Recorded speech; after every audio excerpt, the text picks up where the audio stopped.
મંથન કરીને કેશુભાઈ અને કલ્પસર યોજના એ બેને બહાર કાઢીને પોતાના પ્રત્યે સહાનુભૂતિ પ્રગટાવવાની કોશિશ કરી અને એમ કીધું કે આ લોકો કેશુભાઈની વિરાસતને પણ વિસારી પાડી દે છે. એટલે ઈ બાને સૌરાષ્ટ્રમાં ટૂંકમાં ગોપાલનું વજન ઓર વધે ને જે જૂના ભારતીય જનતા પાર્ટીના લોકો છે જેને પાછું એમ લાગે છે કે અમે હાસ્યામાં ધકેલાઈ ગયા છે, એને એમ લાગે ગોપાલ કંઈક સારી વાત કરી રહ્યા છે. આ એક વાત.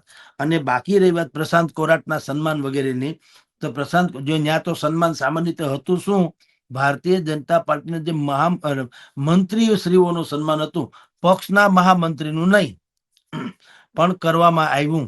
એ message to the people of Surat, પાટીદારોને, કે હવે પ્રશાંતભાઈ જે આવતીકાલ છે આપણી પાટીદારોમાં નેતૃત્વને લાગે વળગે ત્યાં સુધી આપણી આવતીકાલ હવે પ્રશાંત કોરાટ છે. ટૂંકમાં જયેશ રાદડિયા નહીં એવું પાટીદારો માને છે. એ અમને બધાએ ફોન ફટાકા કરીને કીધું કે આમાં એક પછી એક વખત જયેશ રાદડિયાને વેતરવાની વાત હાલે, પણ તો પણ હું નથી માનતો કે જયેશ રાદડિયાને જો ખરા અર્થમાં વેતરવાની વાત જયેશ રાદડિયા સહન કરે જાય, એના તરફથી કાંઈ આવતું નથી. એકદમ જેમ ક્ષીરસાગરમાં વિષ્ણુ ભગવાન બેઠા હોય એમનેમ ઓલામાં, એવી રીતે જયેશ રાદડિયા એમનેમ નિતાંત શાંતિ અનુભવે છે. એના